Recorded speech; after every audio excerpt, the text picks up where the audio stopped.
खुलुमबाय दिनैनि एसएम निउसनि रादाबखौ फरायदों आं राहुल बर'आ how to prevent brain stroke and other neurological problem बेखौ लानानै क'क्राझाराव सावरायमेल खुंदों आरो क'क्राझाराव थाबैनो मेडिकेल कलेजखौ खुंफुंनो डक्टर मलय चक्रवर्तीया दाबि खालामदों।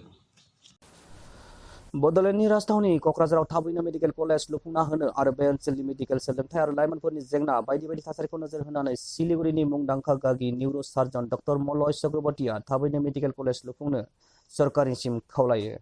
थांखिया बेनोदि 33 लाख बर' सुबुं अनजिमा थानाय बिटिसि ओनसोलाव थाबैनो मेडिकेल कलेज लुफुंनाय जायोब्ला सावस्रि फाहामथायनि जेंना आरो गुबुन गुबुन बिफाननि डक्टरनि जेंनाफोरा सुस्रांनायजों लोगोसे बे ओनसोलनि सावस्रि फाहामथाय हाबाया गाहामै गाहाम जागोन आरो गोग्गो आबहावा सोरजिनो हागोन होननानै बुङो आरो बेनि थाखाय जेसे हागौ एसे मदद खालामगोन होननानै डक्टर मलय चक्रवर्तीया बुंबावो। शुक्रबारनि बेलासे 6:30 रिंगायाव गौरां भेलि हटेलाव how to prevent brain stroke आयदाखौ लानानै द पिपल्स एड एनजिअनि बानजायनायाव खुंफुंनाय मोनसे सावराय जथुमाव सिलिगुरिनि मुंदांखा डक्टर मलय चक्रवर्तीया आलासि महरै बाहागो लानानै ब्रेन स्ट्रोक, ब्लाड प्रेसार, सुगार बायदि बायदि बेरामनिफ्राय गावखौ माबोरै रैखाथि होनो हायो बेनि बागै रोखा रोखायै स्लाइडनि गेजेरजों फोरमायो आरो बुङोदि देहायानो धोन, देहा थाब्लासो गासैबो धोन थागोन, देहा गैयाब्ला गासैबो जोबस्रांगोन होननानै बुङो आरो बड'लेण्ड ओनसोलाव गोबां गोरों लाइमोनफोर दं नाथाय देहा फाहामथाय बिथिङाव मावनायनि खाबु आरजिनो हायाखै होननानै बुङो आरो बे ओनसोलाव खौसे खामानि मावनायनि हारिमुखौ फोथांना लाखिनो नांगोन होननानै बुङो। बेनि थाखाय आं जेसे हायो एसे हेफाजाब खालामगोन होननानै डक्टर बिथाङा बुंबावो।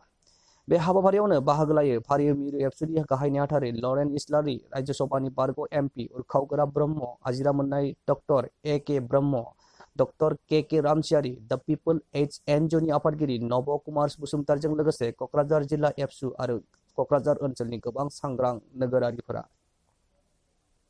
One thing is most of the people are living very sedentary life and they are very having stressed life. They are not taking care of their diet and they are not knowing that they are having blood pressure, hence they are not taking medicine. So they are not taking medicine, they are not controlling their body weight, they are suffering from stress, they are not doing any exercise, they are leading sedentary life. These are the main factor. Another factor I should say that they don't need to come to Siliguri. The Boroland, particularly Kokrajhar, is such a bright town and here the people are so...